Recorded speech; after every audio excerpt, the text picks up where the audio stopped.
गरीबों के लिए घर बनाना वजीर आजम नरेंद्र मोदी का एक बड़ा ख्वाब था और इस सरकार के अंदर इस मंसूबे को पाए तकमील तक पहुंचाने के लिए तरह तरह से काम भी किया गया है। लेकिन फिलहाल बड़ी खबर यह है कि PMAY स्कीम पूरी तरह से नाफिजुल अमल नहीं हो रही है। मुल्क के मुख्तलिफ हिस्सों के अंदर सरकार की तरफ से गरीबी की सतह से नीचे जिंदगी गुजारने वाले लोगों के लिए स्कीम का आगाज किया गया था। माली साल में यानी मौजूदा वक्त जो चल रहा है, सिर्फ 4% मकानात तामीर हुए। मंसूबे में कोई बड़ी कामयाबी सरकार को हाथ नहीं लगी। ये वही स्कीम है जिसे पहले प्रधानमंत्री इंदिरा आवास योजना कहा जाता था और बाद में इसे प्रधानमंत्री आवास योजना ग्रामीण नाम तब्दील कर दिया गया। और सरकार का हदफ है कि मार्च 2022 तक 3 करोड़ से ज्यादा मकानात बनाए जाएं, बल्कि अगस्त तक की सरकार की डेडलाइन थी। लेकिन सरकार का यह दावा है कि अगस्त के बजाय वो मार्च 2022 में ही अपने हदफ तक पहुंच जाएगी, टारगेट सेट कर लेगी। मगर जो मौजूदा साल है, माली साल 2021 में सरकार ने इस मंसूबे के तहत क्या कामयाबी हासिल की है? सरकार का मंसूबा था जो साल 2016 में जहां पर 2 करोड़ से ज्यादा मकानात बने थे और सरकार ये कह रही थी कि 3 करोड़ के करीब मार्च 2022 तक मकानात मुल्क के अंदर तामीर कर लिए जाएंगे इस मरकजी मुआवनत वाली स्कीम के तहत। मगर जो परफॉर्मेंस रही है पिछले 1.5 बरसों के दौरान, पिछले 1 साल के दौरान, सिर्फ 4.16% जो सरकार का हदफ था उसको हासिल करने में सरकार कामयाब रही है। कुल मिलाकर साल 2021 में अब तक सरकार का जो निशाना था मार्च तक मकानात को मुकम्मल करना था, वो सरकार का 2016 से अब तक 3.5 करोड़ से ज्यादा मकानात बनाने थे।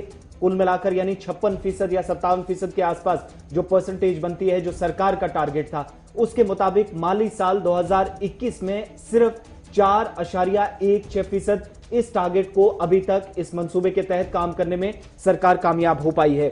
वहीं एक चीज और भी आपको बताते चलें, सरकार ने कोविड का भी हवाला दिया है कि पहले जो ये होता था कि जो मुस्तकीन थे जिनके मकानात बनाए जाते थे तो डायरेक्टली उनके बैंक खातों में पैसा वागुजार कर दिया जाता था, रकूमात भेजी जाती थी तो अपना मकान बनाते थे। लेकिन इस बार कोविड की वजह से सूरत हाल कुछ ऐसी बनी, या तो डायरेक्ट कहीं पर पैसा ट्रांसफर करने में मुश्किलात पेश आए या कोविड की वजह से ये पूरा अमल मुकम्मल नहीं हो पाया, जिसकी वजह से जो मंसूबा था वो इस साल 2021 में कम से कम कंप्लीट नहीं हो पाया।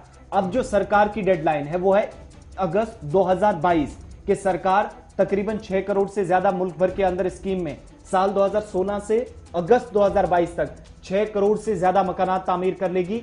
मगर मार्च 2022 तक ही सरकार का दावा है कि अगस्त के बजाय मार्च में इस हदफ को हासिल कर लिया जाएगा। और एक चीज अहम इसमें और भी बताते चलें, जब पहले सरकार की तरफ से जब पिछली सरकार थी कांग्रेस गवर्नमेंट में भी प्रधानमंत्री इंदिरा आवास योजना के तहत गरीबी की सतह से जो नीचे जिंदगी गुजारते हैं, जो मकानात तामीर करने के अहल नहीं थे, उनको सरकार की तरफ से जो रकूमात दी जाती थी उसमें सरकार का दावा है कि मजीद आसानियां पैदा की गई हैं। साल 2016 से 22 तक के दरमियान जो डेडलाइन है, जो टारगेट है, वो तो अपनी जगह सरकार करोड़ों रुपए इस पर खर्च कर रही है। मंसूबा है इस साल सिर्फ 4% मकानात बन पाए हैं। कोविड का हवाला दिया गया कि उसकी वजह से भी हालात सही नहीं रहे। और बड़ी बात, जो डायरेक्ट पैसा उन खातों में ट्रांसफर किया जाता था जिन्हें मकानात बनाने होते थे, जो इसको डायरेक्टली खुद खर्च कर सकते थे, वो भी कोविड की वजह से इस बार काम मुतासिर हुआ है सरकारी आदादोशुमार के मुताबिक। फिलहाल सरकार का यह भी मानना है कि कोरोना वायरस एक वजह है, और लेकिन दूसरी तरफ से माली मामलत जो स्टेट्स की तरफ से देनी थी, रियासतों ने जो इसको देना था,